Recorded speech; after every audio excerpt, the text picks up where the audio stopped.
ready for some football. I don't know about you. Who else could it be but your man Lou? Yeah. The LouieTeeNetwork is powered by MusicHead University. MusicHeads, classes in session. Turn me up. Enroll on YouTube now. Link is in the description. Who else could it be? Me, your man, Louie T. Welcome to Monday Night Football overtime. Giants, Patriots, for the second week in a row, very disappointing contest to wrap up the week. Last week it was 49ers, Panthers. That was a dud. This week it was Patriots, Giants, dud. 17-0 after one quarter, and it never really got any better. The Giants felt like a team that really wasn't trying to actually actively win a football game tonight. They kind of were going through the motions. There was a chance to go for it at the end of the first half. You're down by a gajillion points. I think it was 30-7 at that point. It's 4th and 1 from your own 34-yard line, something of that effect, and you decide to punt the football. Like, what are you doing? At this point, you're not coming back in this game if you don't score before the half. You get the ball after the half. Mike Kafka, who he, to me, looks like an evil elf with his eyebrows. He's worse than Brian Daboll. Like, if this is what you fired Brian Daboll to do, to promote Mike Kafka to run the football 50 times in a game where you were down by 8 million, then what are we doing? Like, what was the point of getting rid of Brian Daboll if this is what you were going to do? I really saw no purpose in what the Giants were doing. You know what? Enough of the Giants. We can come and talk about them a little bit later on. Let's talk about the team that actually won the game 33-15 tonight and won their 10th in a row and now has 11 wins on the season, the first to do so in the NFL, has a commanding lead in the AFC East and is heading into their bye week in week number 14. Let's talk about the New England Patriots, the number 1 seed in the AFC. This was a dominant performance. This is exactly what I said that they needed to do, which was jump on the Giants early in this game, not allow for them to feel like they had a shot, because that's what the Giants have done effectively this season. Is they hung around against quality opponents, giving themselves a chance, and in often cases led the football game. And there was absolutely no chance for them in this game. And that's a testament to the Patriots coming out, really establishing who they were in this game. The special teams was spectacular. Some of it through the help of the Giants in this game. We'll talk about Young Wei Koo's, gaff a little bit later on, but the Marcus Jones 94, I believe it was, yard punt return kind of set the tone for the game. Drake Maye was his usual very efficient and effective self. The completion percentage was outstanding. What was he? 24 of 31, I believe. Did throw a couple of passes that could have been picked off, but for the most part, took care of the football, was extremely accurate down the field, used his legs when he needed to. I thought they could run the football. I thought they would be more effective running the football, to be honest with you. Was a little bit disappointed that, obviously for my ticket purposes, was disappointed that we didn't see more Travion Henderson carries. But ultimately, I thought they could have some success running the football, which would set up play action fake, which would give them a chance to hit Kyle Williams. And what did I say? They want to get the young fella involved. They want to showcase his speed and get him vertical. Here's a night to do so. And what happens? Drake Maye hits him on like a 34-yard touchdown pass in that second quarter to really bust this game wide open. They really had it clicking on all three phases. This was really good complementary football. And it felt like a stress-free type of performance because you jumped on the Giants so early. Then you were able to kind of coast, and the Giants put up no resistance because they had no interest in throwing the football tonight, as if they didn't believe in their quarterback's ability to do so. And it allowed you to kind of get out to the fast start and then just coast. And special teams really gave you an opportunity to hit the cruise control button, so to speak, with the forced fumble that led to more points, the Young Wei Koo gaff. Special teams put you in a position to extend that lead, and you did not miss. And the defense was solid. Again, they weren't asked to do a ton because the Giants didn't ever apply pressure, right? The Giants never really looked to be aggressive in any really facet of the game, and thus it allowed you, long as you didn't give up anything explosive, cheap, or deep, which again, the Giants, you have to throw the football to give up an explosive play through the pass game. You gave up one big run on the trick play where they had Singletary take the snap, the direct snap, fake the toss to Jaxson Dart and take off around the corner. Outside of that, you were pretty stout against the run. You were able to neutralize anything from a pass perspective. Kept Jaxson Dart in the pocket. He got lit up. I thought that was a clean hit by Ellis. Clearly, and we're going to talk about Jaxson Dart here in a second, but clearly he's one of these guys that just simply does not learn his lesson. And I can't see him having a long, productive NFL career if he doesn't change the way that he plays. He's they said that he seemed like he was tired of people talking to him about protecting himself. But if you're tired of them talking about it, how about you just protect yourself? Like, that was a very unnecessary shot that he took there, and it was a clean, legal hit. Theo Johnson, which is his new bestie on the team now that there's no Cam Scatterbo, took offense to it. And I get it. You want to protect your quarterback. Got no issues with that. But he did that to himself, and this total domination by the Patriots. I still don't know if I'm totally bought into what the Patriots are selling. But who's going to stop them? I'm thinking about the AFC, right? I mean, just big picture now for a second with this Patriots team, because they really dominated this game. There's really not much to discuss tonight. Drake Maye was solid. He spread the football around. It was good to see Kaishan Boutte get back involved after his injury. He really didn't seem to be himself last week against Cincinnati. Good to see him back on track in this game. Kyle Williams gets involved with the deep ball. That's good to see the rookie get his hands on the football and make a big play.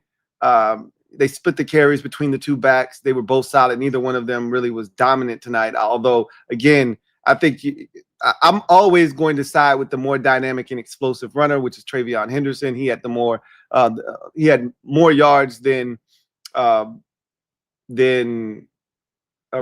Stevenson tonight.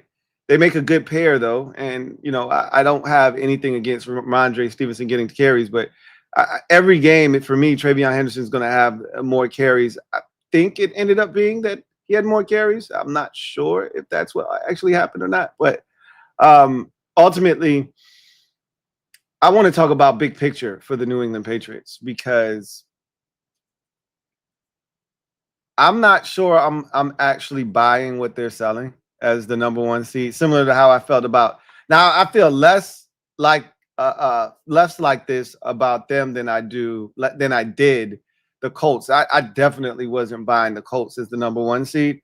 At least I feel like there's a path to where New England could find a way to be the best team in the AFC throughout the regular season and also be that in the postseason. Because I just don't see Baltimore getting their act together right now.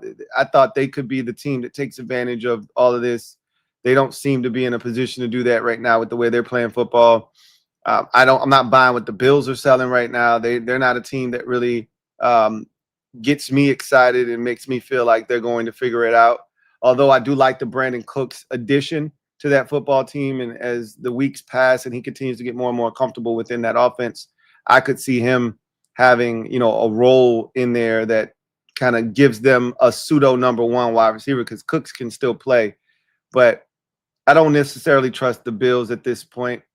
The Chiefs may not make the postseason, and the Chargers don't, move the needle for me. I mean, honestly, who's going to stop these guys? Think about it. Who's going to stop them? Is Denver really? I don't believe in Denver, Their offense doesn't move me at all. I mean, Jacksonville, the team that I think poses the biggest threat to this Patriots team is a team that I don't trust offensively, and that's Houston. I really think Houston's defense could bother Drake Maye, force him into some mistakes, some turnovers, and give themselves a chance to win. I don't trust their offense to score enough points, however. So in there lies the problem, but they're not even in the playoffs right now if the playoffs started today, are the Texans. They're on the outside looking in. So as much as I'm like, I mean, New England doesn't really move the needle for me. As much as I feel that way, like, who's stopping them? I mean, seriously. Who do you see dethroning them if they are the? I mean, and you looked at the three teams who had the best odds to be the number one seed in the conference: the Colts, the Broncos, and the Patriots. And when you look at the remaining schedule of those three teams, clearly the team with the toughest road ahead is Denver. The next toughest road is Indy. And then here's the Patriots over here with I don't want to call it a cake finish to the season, but they've got like one or two games where you go, that could be a tough one. And obviously Buffalo after the bye is one of those games, but I think Miami's on that schedule. I think they got another Jets contest. Like, they're sitting pretty, are the Patriots. They're going to win that division. They're going to be the number one seed. I'm fascinated to see how things turn out this year, especially if there's no Mahomes and no Chiefs in the playoffs. Now, if the Chiefs get in, all bets are off. All bets are off. If the Ravens get their act together, which right now I can't see happening. Lamar looks as bad as we've seen him look since his rookie season right now. He looks terrible right now. He looks flustered. He looks disheveled. He doesn't look like himself. And so I don't see the Ravens as a threat. So I'm finding it very hard to believe that the Patriots are going to be your AFC representative in February, but I'm also finding it very hard to find someone to dethrone them, to knock them off. Can you imagine one of these second-year quarterbacks representing the AFC in the Super Bowl? Whether it be Drake Maye and the New England Patriots or Bo Nix and the Denver Broncos. I mean, those are your two best records in the AFC right now. Neither of their offenses. I think the Patriots' offense is interesting, but neither of their offenses necessarily scare you, right? And again, you're dealing with two young quarterbacks. That is really, really fascinating. I'm shocked that we're even having this conversation, but here we are. Meanwhile, with the Giants, they're a mess. I mean, this was pathetic. This was an embarrassing performance. To fire Brian Daboll, to promote Mike Kafka, to watch this bullshit here was just mind-numbing, is what I would describe this as. Again, I've already kind of laid out my feelings about tonight's particular contest. I'd much rather watch Jameis Winston. It almost felt like Mike Kafka didn't trust Jaxson Dart to throw the football, which is an abomination, because if you're not going to trust your rookie quarterback to throw the football, how is it in a game that you trail 17-0 after one and 30-7 after two quarters? How is it that your quarterback only has 24 pass attempts? Are you not trying to win the game? Is it not of any importance to you? Are you just going to concede defeat? Let's just hand the football off. Let's get out of here. I mean, if that's your approach, fine. Okay, I get it. You're 2-11. You don't give a shit. But, I mean, for you to punt the ball, if that's the case, then you should be going for it before halftime on 4th and 1. If you don't give a shit, then go for it. What difference does it make? Whether you give it to them and then get another field goal or they score a touchdown, if you don't care, if you don't give a shit, then go for it. If you're going to punt the ball, it means that you really are actively trying to win. Then you should be throwing the football. And to continue to, I mean, there were times where there's like 7 straight handoffs. You're losing by 90 points, bruh. Your quarterback went 17 of 24 in a game that you were getting your ass raped the entire night. When are you going to cut him loose and let him throw the football? This was an embarrassment. The bad elf is a terrible play caller. He's an even worse head coach. And this is an abomination. This is a disgrace watching this Giants team right now. And I actually feel bad for Jaxson Dart. I actually feel bad for him. But I also feel like he's got to start taking heed to some of this advice. Like Troy Aikman tonight said, he came to the realization after watching film and then watching him in person tonight that he's just going to play with reckless abandon. Well, he won't last if he continues to do this. That hit he took tonight easily could have led to him being concussed again. And why? For an extra yard? The sidelines is there to be your friend, and you don't use it. You continue to creep up the sideline. For what? And you were still short of the first down. What are you doing? Did you not get that whole time that you missed those 2 games? Did that not resonate that, hey, I should not try for the extra yard when it's not necessary? If it's fourth quarter, if it's 4th down and you got to sell out, totally get it. Close game. Yep, I understand.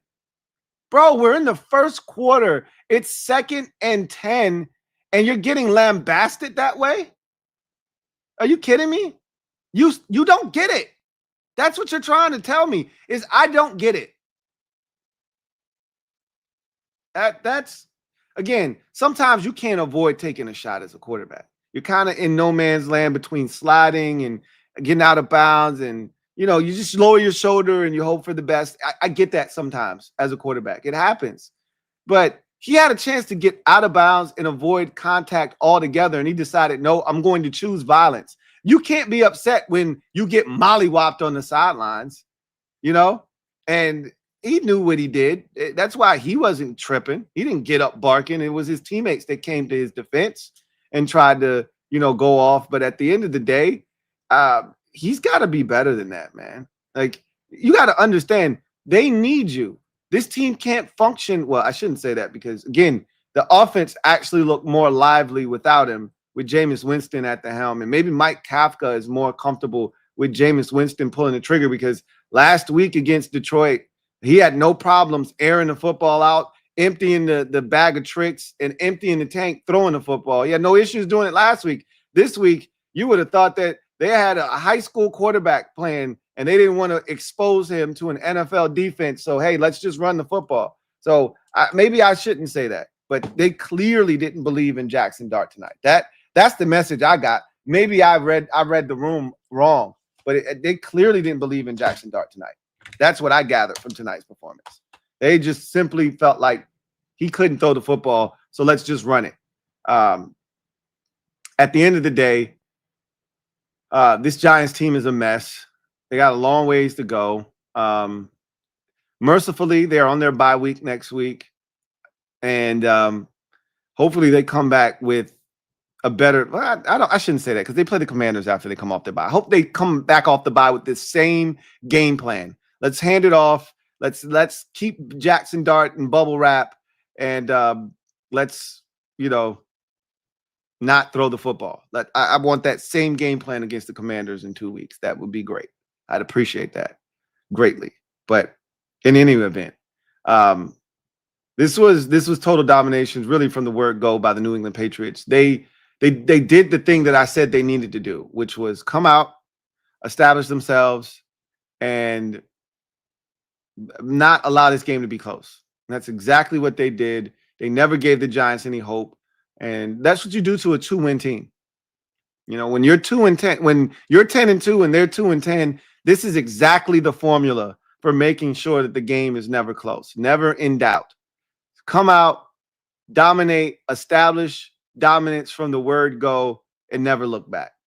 Patriots did that, cruised to a 33-15 victory, improved to an NFL best 11-2 on the season. Giants dropped to the inverse of that, 2-11. And again, Giants are in a great position to potentially find themselves drafting in the top 5 if this continues. So let's go ahead and get to the skill game brought to you by Sleeper.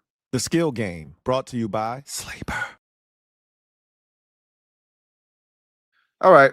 Sleeper is a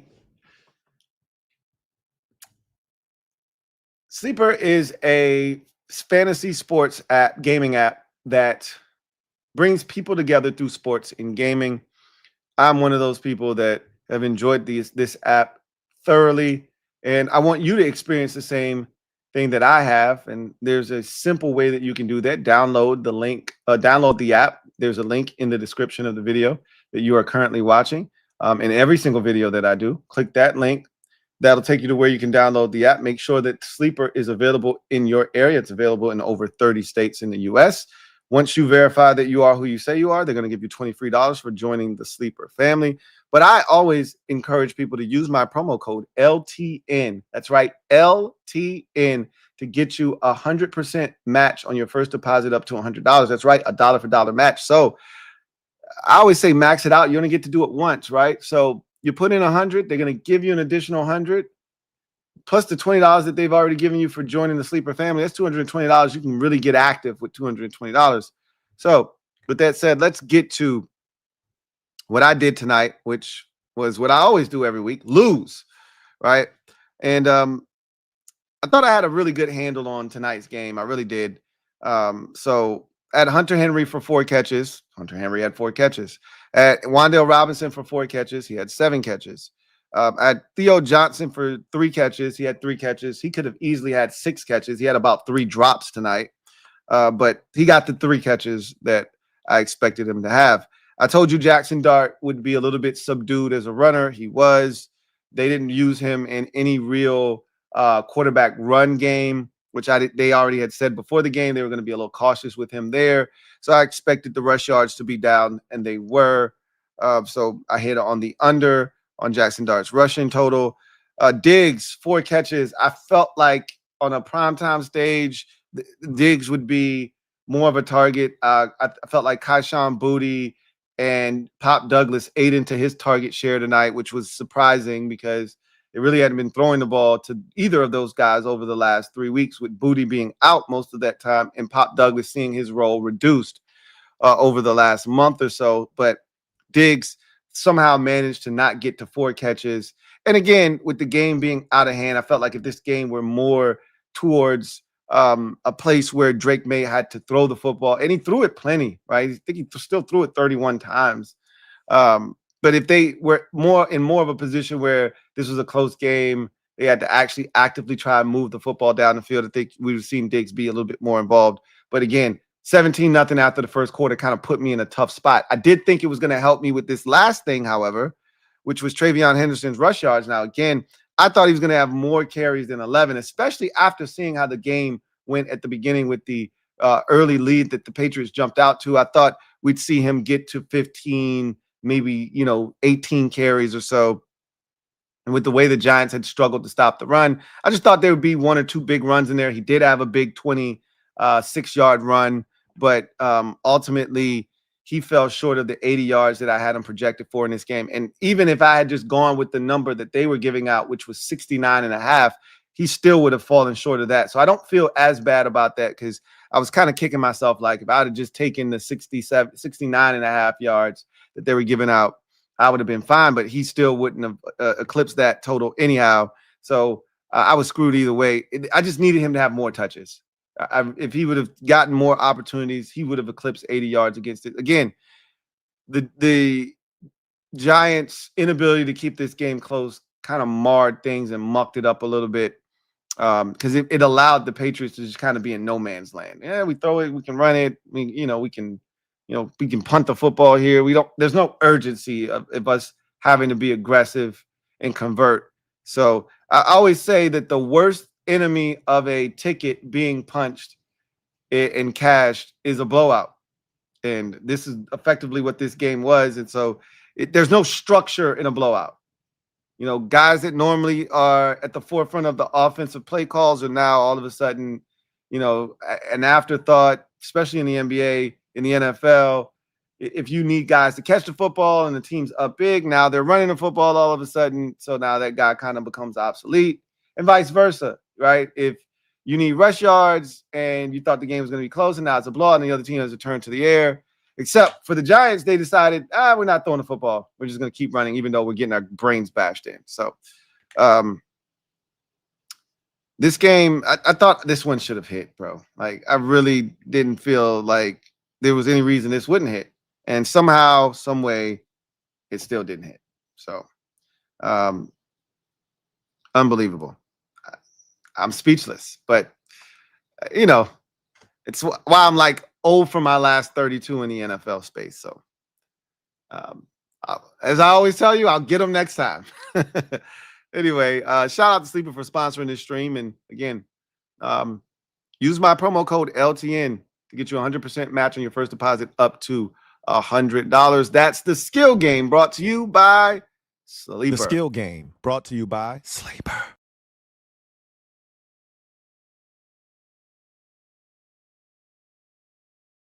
All right. So let's get to the comment section. I don't really see anything here that I need to address. I will say, oh yeah, I didn't talk about the Young Wei Koo kick. What in the holy hell was that? I think Troy Aikman and Joe Buck said that was the first time they ever seen anything like that. I think I've seen a kicker kind of pull up like that. I don't know if I've ever seen the kicker kick the ground. I've seen a kicker like take a false step or the snap wasn't good enough and he had to like not kick the football. I don't know if I've ever seen a kicker try and kick the ball, but accidentally kick the ground instead and never make it to the ball. I don't think I've ever seen that before. So it might have been a first for me as well.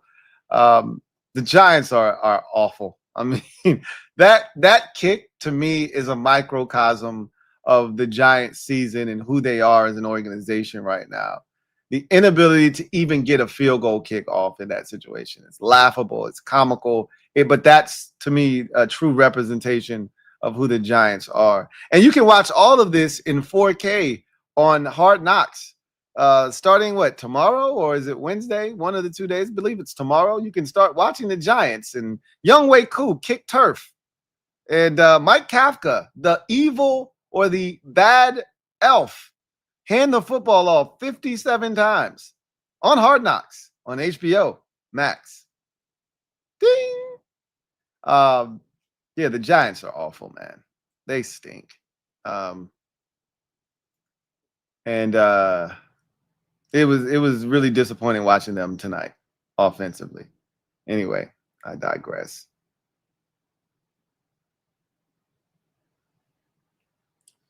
Sheree, do you think the Broncos look fraudulent, or will they play close games no matter who they're playing? Because I'm nervous for the playoffs, the way the defense got gashed. You should be nervous about. I don't think they're fraudulent because their defense is really good. I just don't think their offense is good enough to, win. But again, this is the thing you should be encouraged by, Sheree, is that there are no dominant teams in the AFC. So while the Broncos, I think, are mediocre at best on offense, their defense is really good. And yes, you gave up some plays yesterday, but you also were really solid defensively. The Commanders had a really good game plan yesterday. Bottom line is, much like I said about the Patriots, who's stopping the Patriots? If the Denver Broncos defensively can get after teams, they're going to be right in the mix. They're going to be right in the mix. They're not fraudulent because they have elite traits. They have things they can hang their hat on. I just don't know if you get into a game where the defense is neutralized, similar to last night, and you play a team that has a strong defense, i.e. the Texans, for instance. You've already played the Texans. You went to Houston and won, but that was with C.J. Stroud getting knocked out of that football game. I could see a scenario where you play the Texans again, that defense sinks its teeth into your offense, and this time their offense does enough. Again, I don't trust Houston's offense, even with C.J. Stroud at quarterback, but that's a scenario where I can see you losing a game because their defense cancels out your defense, and then whose offense is better? I don't know whose offense is better, but yeah, you just never know, right? I think their defense is better than your defense, though. So, I don't, the Broncos are an interesting team because I'm not buying them, just like I'm not buying New England, but I'm not selling either of these teams. And again, who's beating these teams right now? Give me a team in the conference that you go, well, I'll take right now, neutral field. I'm taking that team over Denver or that team over New England. You can't find a team in the AFC that you're going to say that about. Again, the Texans are the one team. They're not even in the playoff field right now if it started today. So, and you've already beaten them. Again, you had to take CJ Stroud out to do it, but still, I really think that you guys are in you guys are in a good spot this year. Broncos remaining schedule. Raiders, that's a win. Green Bay, that's going to be interesting. Jacksonville, very winnable game. That's an interesting contest. At Kansas City versus the Chargers. I could see you losing 3 out of those 5 games. I could also see you winning 3 out of those 5 games. I don't see you winning 4 out of 5. I don't see you winning all 5. I don't see you losing, 4 out of 5 or anything of the sort. So to me, it's 3 of 5, one way or the other. Either you're winning 3 of 5 or you're losing 3 of these 5 games. And I think right now, Raiders and Jags feel like wins. I think you lose versus Green Bay, at Kansas City, and home for the Chargers. Either you beat the Chargers or you beat Green Bay at home. I don't think you win both, but I think you split that. So I think that's what gets you to 3 and 5 and down the stretch. Is you beat the Raiders, you beat the Raiders, and if you so let me put it this way: if you somehow sweep Jacksonville and the Chargers, or Green Bay and the Chargers, those 2 home games between Green Bay and Jacksonville, you got to win one of those 2 games and then beat the Chargers to win 3 out of these 5. Because I don't see you beating Kansas City at home, and I don't think you're going to beat Green Bay either. But we'll see. I think you can beat the Chargers at home. Again, will you need that game? Will the Chargers need that game? Hard to say in Week 18. But I do think that the Vegas game is a definite dub. And I think you should be able to take Jacksonville at home. If you don't turn it over, you should be able to beat Jacksonville at home. But they're playing better ball of late. They've won, I think, 4 out of the last 5 after the bye week. So Jacksonville is very interesting. Haval says, Lou, I'm confused. Why does Abdul Carter only have a half a sack in 12 games this year? Wasn't he supposed to be a generational talent akin to Micah, especially with Burns on the opposite end? I'm asking the same question. The Giants fans were trying to talk me to death about Abdul Carter this preseason because he was getting all this type of pressure and oh my God, they can't block us, and look at what they're doing in practice. And I'm like, oh, okay, that's cool, man. That's real nice. Now we get to the regular season and he's getting benched for reasons unknown for the first quarter. And the man doesn't have a whole sack to his name, but he's supposed to be this elite pass rusher. All right, cool. That's what's up. I love it, man. The Giants are ass. I love it.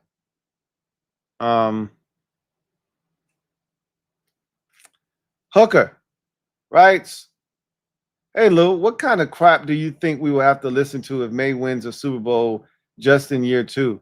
Oh, I mean, whether he wins the Super Bowl or not, you're going to have to hear some crap about Drake Maye. Period. He's a really good football player, though. And I said this when we were going through this process last year, or 2 years ago now, I guess it would be, when we were talking about these quarterbacks. I said, I don't think you can go wrong with any of the top 3, which was Caleb, Jaden, or Drake Maye. I said Drake Maye to me has the highest ceiling, and Jaden Daniels had the highest floor. Caleb Williams felt a little bit more volatile to me, but I ultimately thought he would be a good quarterback in this league, and I feel like he's been that thus far.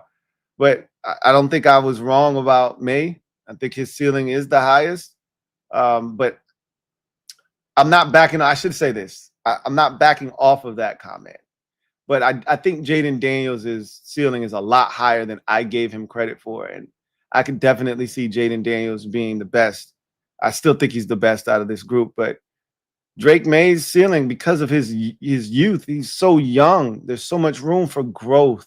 That's why I felt like his ceiling was higher than everyone else's. Because Jaden Daniels was a little bit older. He played more football. I kind of felt like I knew what he was. Again, I was wrong about Jaden Daniels. There was a lot more to his game than I'd given him credit for. But when I look at Drake Maye, I'm seeing exactly what I thought I would see, which is the growth of a young quarterback that was just scratching the surface. And he's really good. And so I'm not surprised by any of this. And should he win? Of course, you're going to hear people, you should have took Drake Maye. And you're going to hear that. Like, that comes with the territory. I don't regret the pick. They got the right guy in Jaden Daniels. And I think he's going to ultimately lead us to the promised land at some point. But it's just par for the course. Like, I'm not tripping about it. And neither should you. Right. Sheree says, how many teams do you think the Broncos could match up well with in a wild card game? Anybody in the AFC, because again, your defense is good. You could match up well with anyone. Again, the one team you probably don't want to see is Kansas City. That's about it.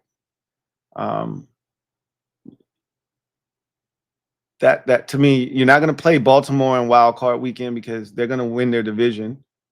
So you don't have to worry about the Ravens. That would be another matchup where you never know what Lamar is going to show up, even though playoff Lamar hasn't been very good throughout his career. Houston is another team you probably don't want to see in wild card weekend because, again, defensively, they match up well with you. But, again, every game you play is probably going to be close because your offense isn't. Unless your defense is just dominant that day, creating turnovers, and you're turning those turnovers into points, you're just probably going to play close games because that's just the team that you are, right? That's how you set up.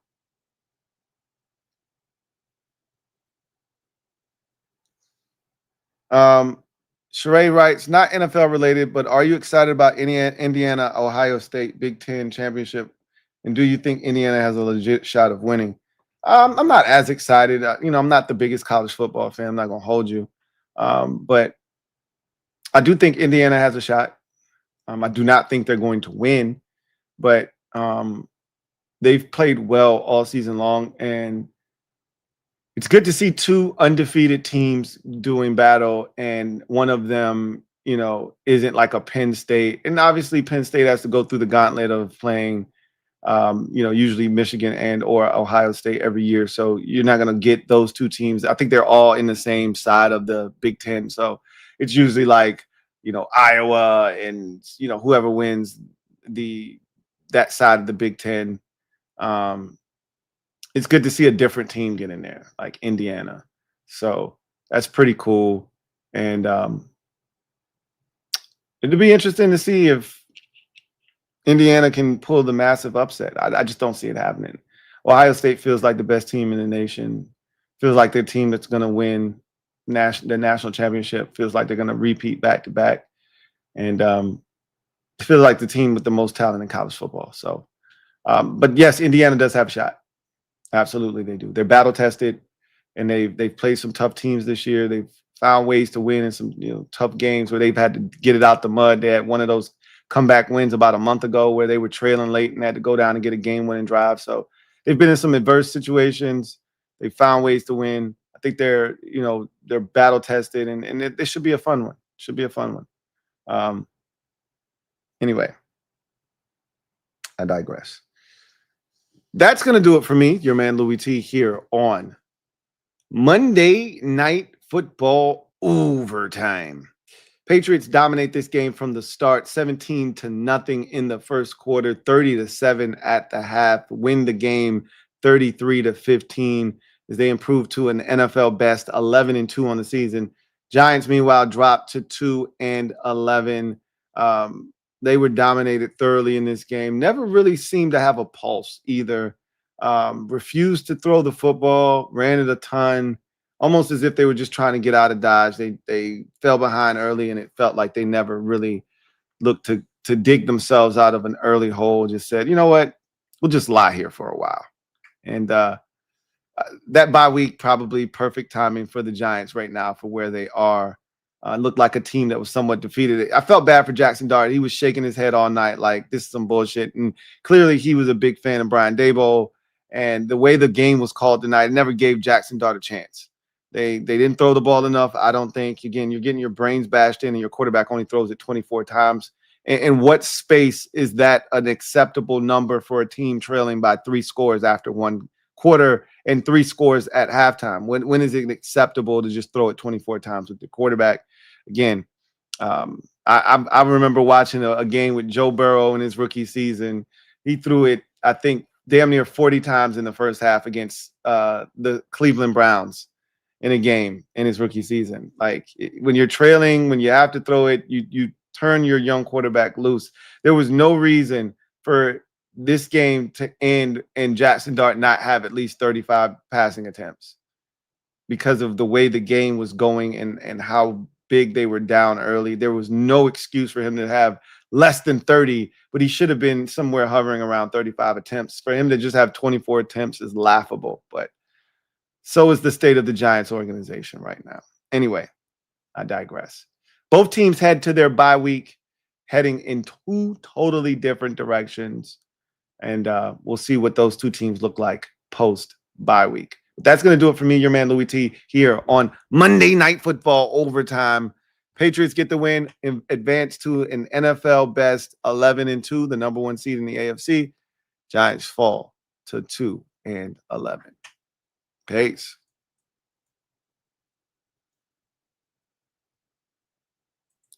Oh, yeah. And Drake Maye playing at an MVP caliber level. He is right in the mix in terms of that MVP race. I still think it's Matthew Stafford, but again, we are a victim of what we watched last. We are prisoners of the moment. Matthew Stafford had his worst game of the season last week.